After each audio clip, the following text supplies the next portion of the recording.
Bonsoir à tous et bienvenue. Très heureuse de vous retrouver. C'est l'heure de votre journal sur KMT, LCL, FM+, et OMSAC TV sur les réseaux Free, Orange, Numéricable et Bouygues en France.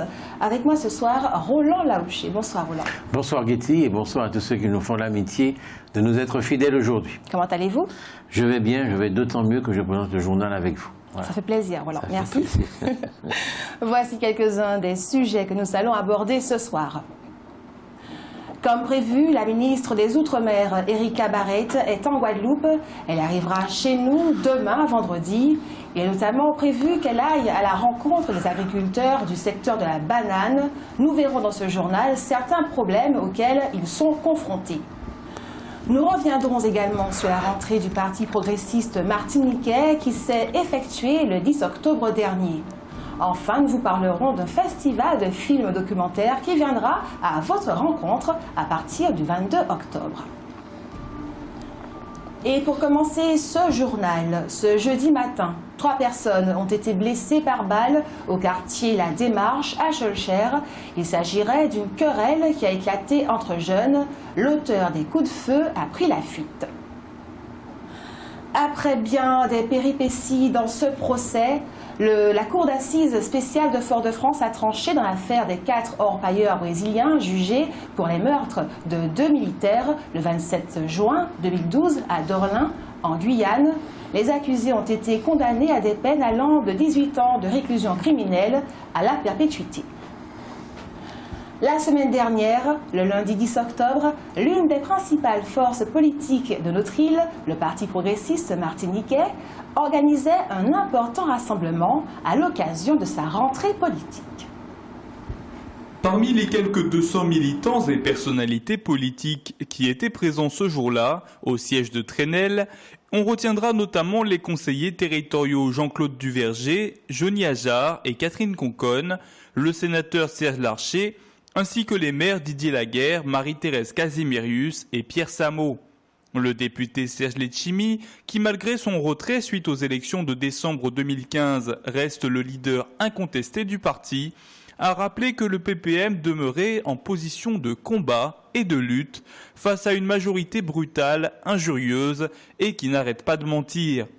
En ce sens, il a d'ailleurs fait allusion à l'incessante polémique autour des finances de l'ex-conseil régional et au rapport de la Chambre régionale des comptes qui donnait finalement raison à l'équipe d'Ensemble pour une Martinique nouvelle. En outre, l'ancien président de la région Martinique s'est réjoui de voir la jeunesse se mobiliser pour prendre la relève politique de leurs aînés. En effet, cette grande rencontre a été l'occasion pour une vingtaine de nouveaux adhérents de recevoir officiellement leur carte de membre du Parti progressiste martiniquais. Notons enfin que durant cette grande rentrée politique, une refondation profonde du parti a été annoncée. Il s'agit par exemple de poursuivre la décentralisation depuis le bastion officiel de la capitale vers les communes. Serge Letchimy assure que le PPM se prépare à de l'innovation politique et à de nouvelles propositions concrètes. En bref, Henri Salomon est le nouveau président de la Chambre des métiers et de l'artisanat pour les 5 prochaines années. Seul candidat de liste, il a été élu à 558 voix sur 676 votants. Il succède à Hervé Le Réot. On notera la faible participation des artisans au scrutin. On compte 676 votants donc sur 11 644 électeurs que compte la Chambre des métiers de l'artisanat. Très peu de votants, Roland. Ce qu'il faut souhaiter, je crois, Getty, c'est que Henri Salomon a une politique de communication beaucoup plus dynamique que celle de son prédécesseur Hervé Le Réot. Moi, je suis frappé, je suis dans la presse depuis longtemps, et je suis frappé de l'absence, du mutisme de M. Le Réot pendant 10 ans. Je crois qu'il est resté à la tête de cette chambre de métier. Je crois qu'au contraire, il faut beaucoup parler des artisans, il faut beaucoup les mettre en valeur. Il faut savoir que l'artisanat en Martinique, c'est un secteur extrêmement important, puisque souvent les artisans travaillent tout seuls ou à 2-3 personnes, mais ça fait le tissu économique. Quand on dit que 90% du tissu économique de la Martinique est constitué de très petites entreprises, eh bien ce sont souvent des artisans, quoi. Et on n'en entend pas parler parler, ils ne sont pas mis à l'honneur, ils ne sont pas mis en avant. Moi, je souhaite que M. Henri Salomon soit véritablement le contraire de M. Le Réautre en matière de communication, parce que le monde de l'artisanat a besoin d'être connu et d'être reconnu. Et ça ne m'étonne pas du tout que sur, 11 000 artisans, il n'y en ait que 600 ou 600 et quelques qui sont allés voter, parce que, bon, c'est un monde qui n'existe pas, quoi. Il faut leur donner la fierté d'être artisans. J'espère que ce sera une des missions de M. Salomon. Merci, Roland. Revenons sur la grève du personnel de l'hôpital du Saint-Esprit, mobilisé pour dénoncer la vétusté des locaux. Le maire de la commune, Fred-Michel Thirault, a souligné que la municipalité avait déjà fait l'acquisition d'un terrain de 3 hectares destiné à accueillir un nouveau site. Mais il a aussi rappelé que l'État avait promis depuis 2007 d'accompagner ce projet. En effet, si l'État ne respecte pas ses engagements, la ville du Saint-Esprit ne pourra supporter à elle seule le coût d'un tel chantier. Notons que l'établissement hospitalier de la commune est spécialisé dans le traitement des addictions. Comme elle a remplacé le conseil régional, la collectivité territoriale de Martinique devrait normalement être concernée par tous les dispositifs et mesures qui concernent les conseils régionaux de France. Ainsi, dans le cadre de la loi NOTRe, nouvelle organisation territoriale de la République, chaque région doit élaborer 3 documents feuilles de route pour renforcer son action avant la fin de l'année. On imagine que la CTM devra elle aussi se plier à cette obligation. En tout cas, dans ce contexte, la région Guadeloupe a mis en place un questionnaire à destination des Guadeloupéens sur les prochaines stratégies régionales à mener. Cette concertation concerne 3 schémas particuliers. Le schéma régional de développement économique, d'innovation et d'internationalisation, le contrat de plan régional de développement de la formation et de l'orientation professionnelle, le schéma régional de l'enseignement supérieur, de la recherche et de l'innovation. Cette consultation citoyenne se tiendra jusqu'au 30 novembre prochain. On ne sait pas si la CTM mettra en place une concertation du même genre. Roland ? Oui, donc j'entends qu'on ne sait pas si la CTM fera la même chose. Moi, je crois que ce que fait là la région Guadeloupe est une bonne chose. Et comme c'est jusqu'à la fin de l'année, il n'est pas dit que la CTM ne fera pas aussi cette chose-là. Cette chose qui consiste à interroger directement le citoyen. On parle beaucoup de démocratie participative, du fait que le citoyen doit avoir le droit de dire ce qu'il pense, quoi. Et on parle beaucoup de référendum. Moi, je crois que Internet est également un très très bon moyen de savoir ce que pensent les gens. Et donc, si effectivement, ce que fait la région Guadeloupe, c'est de poser aux gens un certain nombre de questions. Alors, c'est vrai qu'il y a des gens, surtout les personnes âgées, qui ne sont pas très habitués avec Internet, répondre par Internet et tout ça, mais c'est un faux problème. Quand ça va être dans les mœurs, lorsqu'on posera beaucoup de questions aux gens par ce moyen-là, eh bien, les personnes les plus âgées se feront accompagner par leurs petits-enfants, par leurs enfants, par leurs petits-neveux, et ils vont répondre. Je crois que ce qui est initié là par M. Harry Chalus, donc le président du Conseil régional de la Guadeloupe, est un bon exemple et j'espère qu'il sera suivi en Martinique. Merci.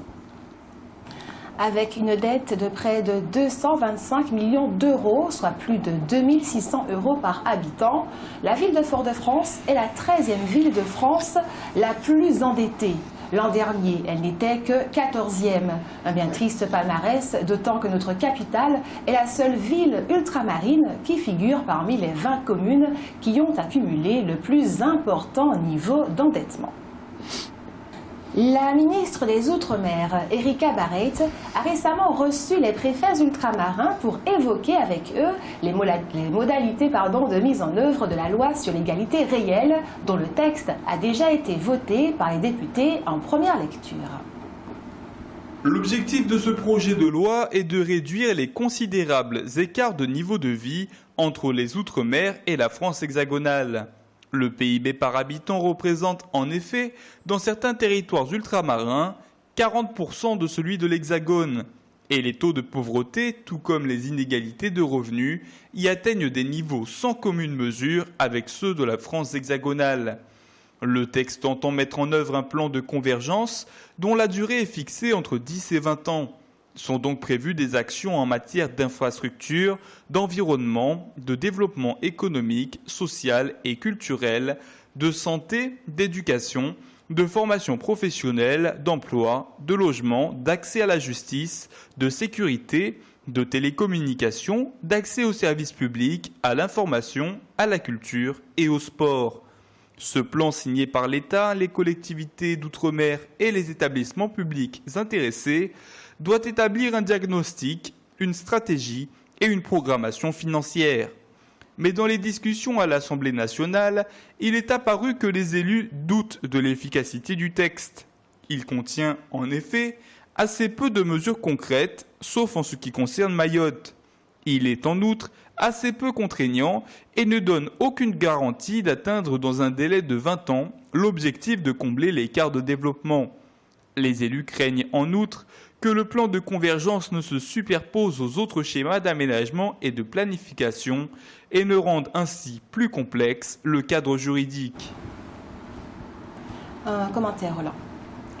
Je crois que ce problème de l'égalité réelle entre l'Hexagone et nous est un vrai problème qui ne peut pas se résoudre par une seule loi. Il y a un tas de choses, de détails qui ne pourront pas être résolus par une seule loi. Simplement, ce qu'il faut souhaiter, c'est que si jamais la droite passe au pouvoir en 2017, eh bien qu'elle continue ce chantier-là.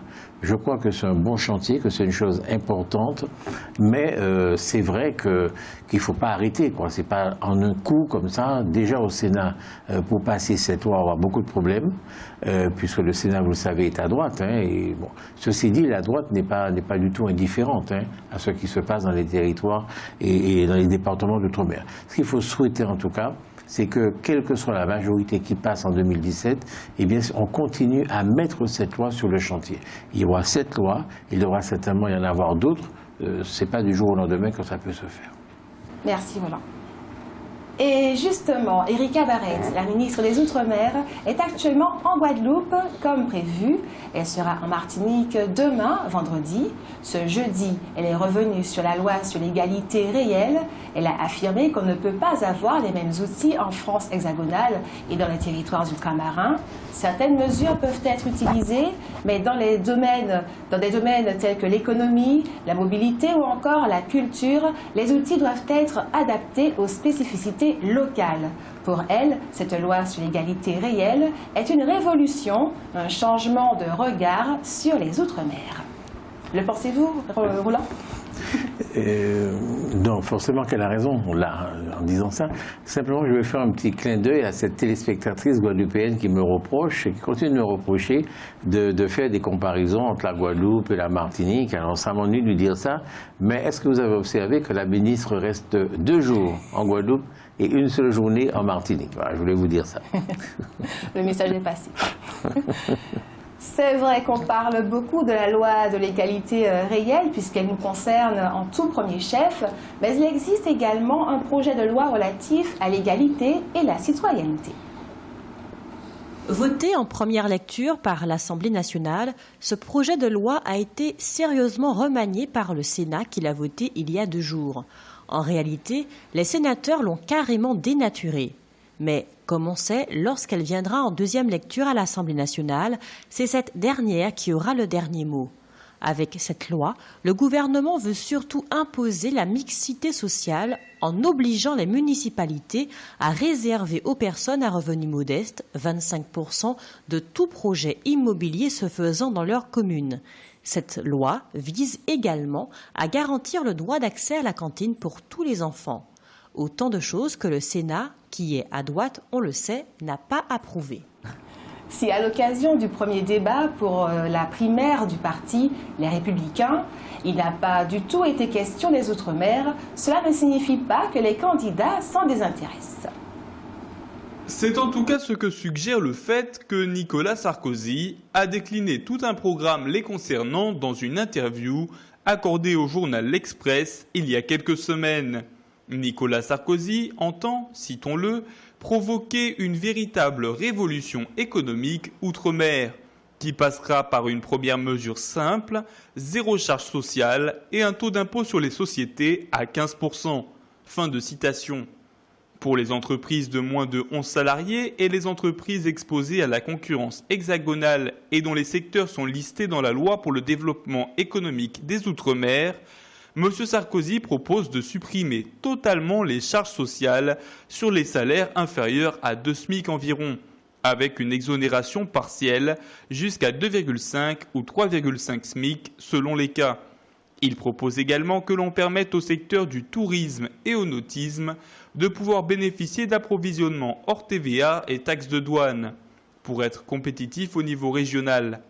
Pour l'agriculture, il prévoit de doubler les crédits consacrés aux filières traditionnelles pour les porter progressivement à 80 millions d'euros à la fin de son mandat. L'ancien chef de l'État parle également d'une zone franche renforcée. Le premier débat des primaires chez les Républicains était également l'occasion pour les Martiniquais de découvrir Jean-Frédéric Poisson, le président du parti chrétien-démocrate, député de la 10e circonscription des Yvelines et vice-président de la commission des lois de l'Assemblée nationale. En réalité, Jean-Frédéric Poisson est déjà venu en Martinique puisque le 7 octobre, il avait été l'invité d'un déjeuner-débat organisé par Contact Entreprise. À cette occasion, il avait essentiellement défendu les idées suivantes: réécrire le Code du travail pour bien déterminer ce qui relève de la loi et ce qui relève de la négociation. Il y a là incontestablement un petit relent de loi El Khomri: baisser les impôts en particulier pour les entreprises, exonérer d'impôts les bénéfices réinvestis et la transmission de l'outil industriel. Jean-Frédéric Poisson avait également souhaité que l'État soit moins explosif, moins normatif dans le domaine économique. Il devrait davantage se consacrer à cette tâche régalienne, notamment la justice, la sécurité et les infrastructures collectives. Chez nous, c'est une bonne nouvelle pour les marins-pêcheurs. La dette sociale de 11 millions d'euros accumulée par les quelques 830 marins-pêcheurs martiniquais auprès de l'URSSAF, l'Union de recouvrement des cotisations de sécurité sociale et d'allocations familiales, devrait être effacée. Cette décision fait suite à une importante rencontre qui s'est tenue à Paris en début de semaine entre les présidents des comités des pêches ultramarins et les représentants de l'Agence centrale de sécurité sociale. En Martinique, plus de 90% des pêcheurs pourraient en bénéficier, à condition bien sûr de remettre leur dossier au comité régional des pêches. Toute l'actualité des régions d'outre-mer et des ultramarins de l'Hexagone sur outremernews.fr.